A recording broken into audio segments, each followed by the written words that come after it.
Hey guys, what up? It's your boy Con TDK, Mr. So Real, and today's video is all about the state of the game. Week 3 is pretty much coming to a close as the time of recording for this, so it is time to get into the nitty-gritty and talk about what is really going on with the division. And if you're wondering why I'm wearing this hood, well, let's just say it is the return of the shiny head.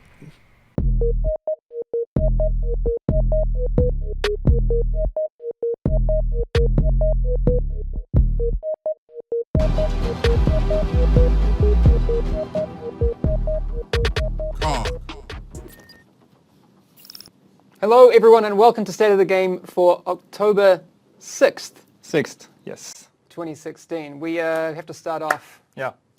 We had the first one of the day, Terrozona. Congratulations. First person to say, people still play this game? For being that Lol. guy. Thank you very much. Good job. Thank you for your support. Good job, Appreciate you did it. Alright, so in today's video, I'm not wearing a hat. It is Captain Shine back again in honor of the special guest for this week's State of the Game. His name is Nick, and I will, as usual, let him introduce himself so we know who he is and why he is on the State of the Game for this week. So, Nick, take it away. Thank you, Nikki, for joining us. Nikki, for the people at home, who are you? I'm Nick, or Nicky. Most people call me Nick. All right. For some reason, most people in Sweden don't. right, But okay. you can call me Nick, Nicky, whatever. I'm part of the economy and progression team. Right. So we work with XP, rewards, crafting, and personally I've been mostly working on loot and vendors. Nice. All right. Well, there's been a lot of adjustments to those over the whole PTS Yes. process, so that's why it's Definitely. super good to have you here. We have week 2 has just finished. Yes. All right. So week 3 will be going live today, correct? I think We're officially entering week 3 now. So we were talking earlier with Nikki about the fact that he doesn't have a beard. No. no, He doesn't also have the biceps. no. But That's we're always great for trying, us. every time we're bringing something on the state of the game, it has to be something special.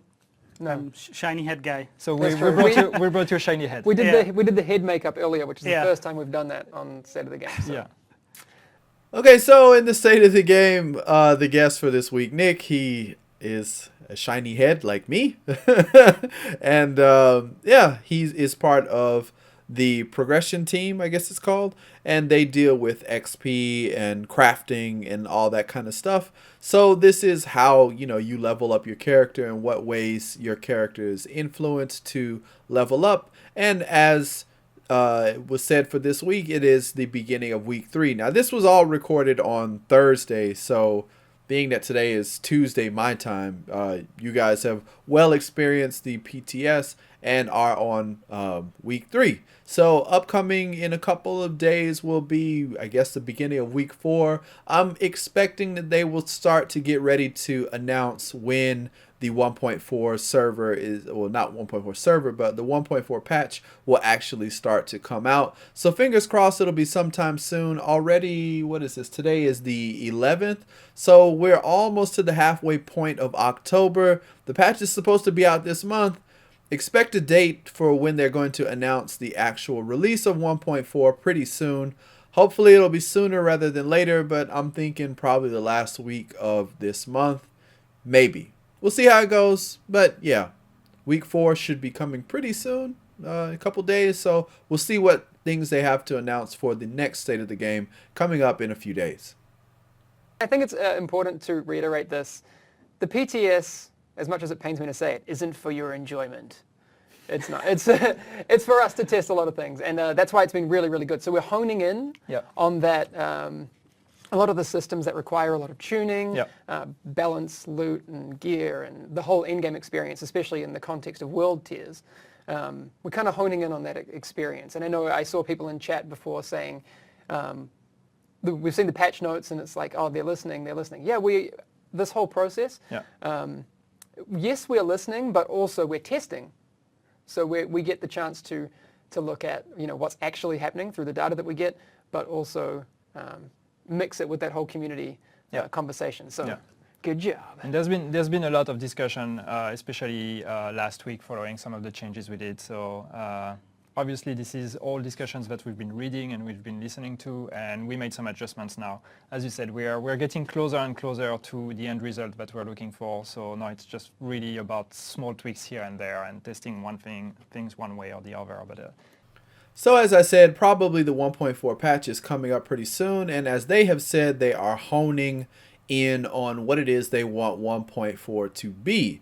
Now, this is not a shock. They have been having lots of people play test the game. That has been the whole purpose of the PTS, is for them to get as much feedback and data as they can to basically fine-tune the game to be something much better than what it was in 1.3. Now, it's kind of weird that some people are talking about, wow, they're actually listening. They have to. They at this point, they don't really have a choice. If they want the game to succeed, and if they want people to buy the DLC, and if they expect for a Division 2 to make any kind of headway or be even a thing, people will have to stay interested in the Division 1 and show their support. Otherwise, Ubisoft won't put any more money into the Division when it comes to making any sequels or DLCs. Outside of the contractual obligations that they may have. But yeah, they're fixing and fine-tuning things. So let's hope to see that, 1.4 will be what a lot of people hope that it will. I really hope, and, fingers crossed, it will be much better than what kind of they originally thought 1.4 would be. There have been a lot of changes and turns and additions and takeaways. So I'm really curious to know what the final build will be. We'll see how that goes. Okay, so I got my patch notes. So we just published the patch notes on the forum for week 3 of the PTS. I'm not going to read everything because, again, there's a bunch. But some of the interesting changes. And the first ones people should be happy about. So there was something with the time to kill, and especially the time to be killed, Yes. that seemed kind of off with week 2. It was already here in week 1, but somehow it was not noticeable as much. But it became very noticeable with week 2. So a lot of people are putting patch notes now. Yeah, there you go. So basically what we did to address that is we decreased the damage of level 31 to 33 NPCs by 15%.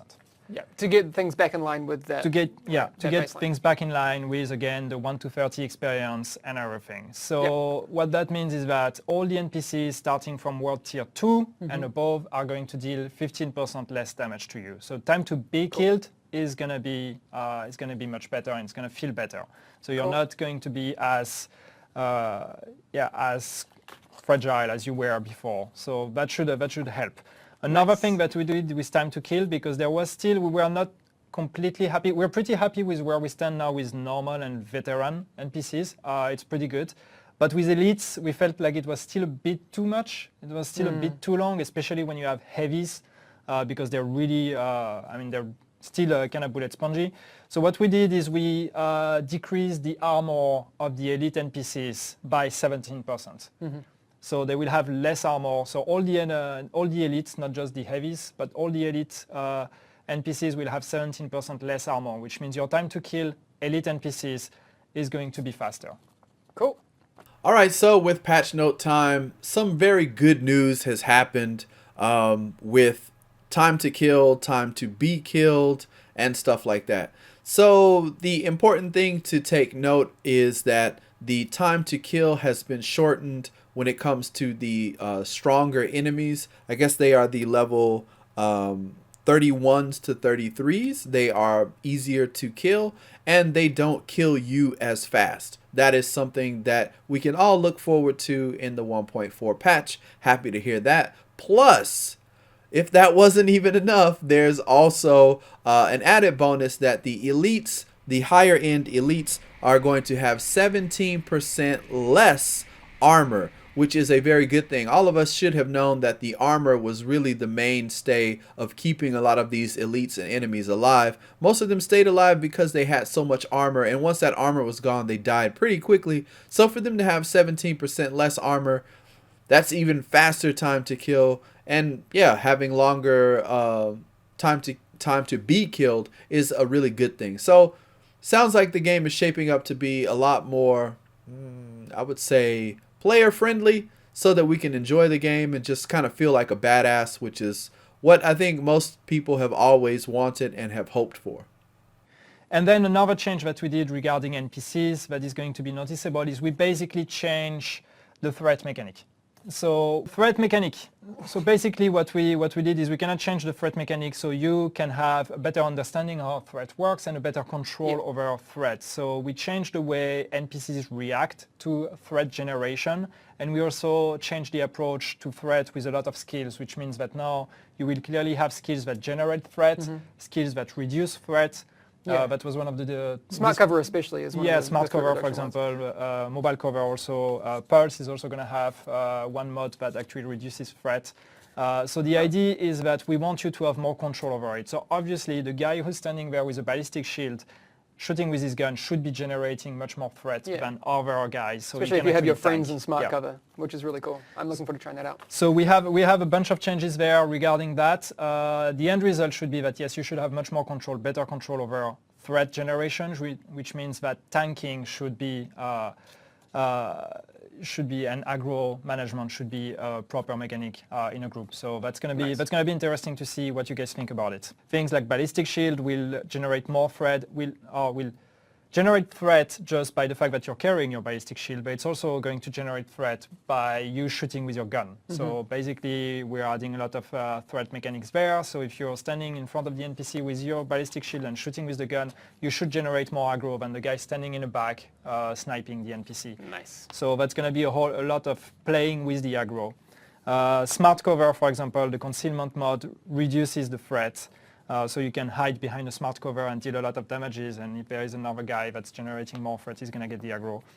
Pulse Scrambler also reduces threat. Mobile cover extension generates threat, countermeasure reduces threat. So yeah, a bunch of skills actually got these kind of things.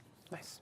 All right, so now there is something that I guess a lot of people in the MMO world have been really interested in, which is threat, I guess, management would be the best word for it. I would always kind of wondered what was going on with the game, because they had reduced threat and increased threat on a lot of the muzzles, but there never really seemed to be any kind of threat play. So it's really good to see and hear that the threat mechanics have been overhauled and they have been turned into something that people can start to kind of work with their team on when it comes to building their actual character and learning what roles they want to play in battle. Having different threat mechanics and having the mods and stuff actually influence threat, I think, is a really good thing. And the other thing of having skills play a part in threat management is also something very interesting, and it adds another dimension into the game, which I'm really happy to hear about. It's always been a pet peeve of mine that the game seems to be very simple in terms of its combat mechanics. I have been probably one of the many people who've been shouting and screaming that the game needs some variety, and having something like this threat mechanic will make the interactions with the NPCs a lot more interesting. Now, this won't play any kind of part in PvP, but it does play a major part in the PvE aspect, and it should be something interesting. Hopefully it can change the game and add a little bit more of a reward for teams that synergize and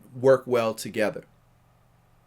Search and destroy and high value targets. So we changed the search and destroy. There was something with search and destroy where a lot of the enemies were actually elites, which is kind of wrong, because search and destroy is not really meant to be something challenging. It's meant to be like an activity you can just farm, so you can farm your intels, and then the HVTs are meant to be a bit harder. Sure. And we had a lot of elites in the search and destroy, so what we did is we basically removed them. Most of them. So now it's going to be mostly just normal and veteran NPCs when you're doing search and destroy. Nice. So search and destroys are going to be much easier and therefore much faster to farm as well. Keep in mind that when you also hand in the search and destroy thing back at the board, you get a reward. Yesterday I was playing on the PTS and I got a 229 weapon, a 229 ACR just from handing in my search and destroy. So total viable open world farming option now, which is really cool. And also in terms of intel, by the way, that's not a week 3 change. I think it was a week 2 change. You guys changed the amount of intel you get from search and destroy, right? Yeah, we definitely changed it. I'm not sure if it was PTS2 or this week, but it's definitely changed from 5 to 10. So that would lessen the grind a bit more, so you can get to the actual contracts a bit more quickly. And the contracts get a lot of rewards now. It's super cool. And also one good thing with actually search and destroy and high value targets is that we made a change last week with in the end was not a very good idea. We wanted to make weekly high value targets contract group content. A lot of people have been commenting on that, so we've reverted that. So that means that high value targets and high risk targets will scale to group size again, which means you can solo them, the weekly ones. All right, so the next thing that they brought up is the search and destroy and the high value targets. Now, this is something that has seemed to kind of fall on its face. They kind of touted this thing to be something really great for the PvE world, but quickly players found that it got very repetitive, quite unrewarding, and boring.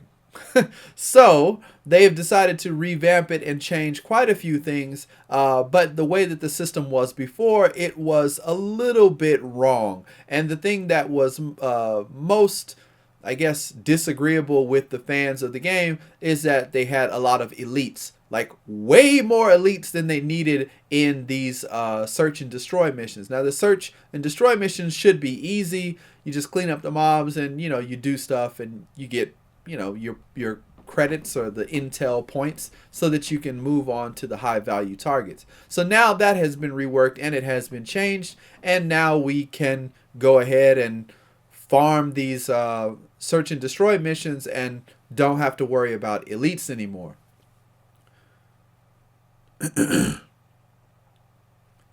Now, another good thing that is going on with the search and destroy missions is that the amount of intel points that you are getting has pretty much kind of been doubled. It's now 10 points instead of 5, which is a good thing, which will cut down on the grind and people can actually get to doing the high value target missions and really start to get that good loot. And another thing that Hamish mentioned in the stream was that when you hand in the kind of clear of the bounty for the area, you actually may get a reward, and he got a 229 high end from that, and that's really good news. The players who are really trying to catch up are finding so many ways to get new gear, new loot, and pretty much anything that they need once this 1.4 patch comes. So people will have a lot to do as long as they're not seriously super grinding the game right now. They'll have a lot to do to catch up and to change their character to be the kind of character that they want. And that's a good thing. I'm happy to hear that. Next one, and we know this one has been discussed already, Banshee. So we said last week the 4-piece Banshee, the non-rogue bonus, which was the speed bonus. We did tell you we had to remove it.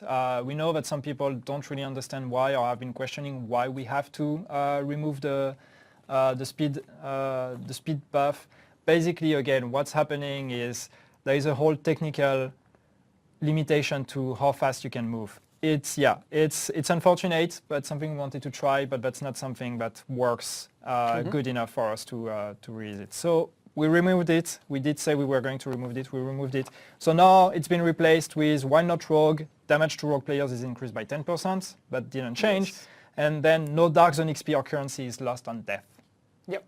So what that means is that when you're wearing this gear set, if you're in a Dark Zone, you're not rogue. If you die, you're not going to lose any currency or any Dark Zone XP. People seem a bit split. Some people love it, some people don't like it. I mean, that's kind of also the same with a lot of sets we have because the game is about choice. And I can see in chat already right now that opinions are very split on that one, which is very interesting. Guys, keep discussing and let us know. Try it on week 3, try it on the PTS, let us know what you think. We think it can be interesting because Dark Zone is all about risk versus reward, and therefore now if you're wearing this gear set, which of course is not mandatory for the Dark Zone, but if you're wearing it and you're not rogue, either that's going to help you farm, because if you die while farming, you're not going to have the consequences, or also if you want to do rogue hunting, it's going to be also less risk for you because you're not losing as much if you actually don't manage to kill the rogue.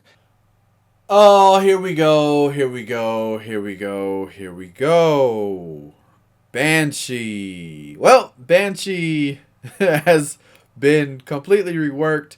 The speed up bonus is gone. There's no speed up bonus. You can forget about that.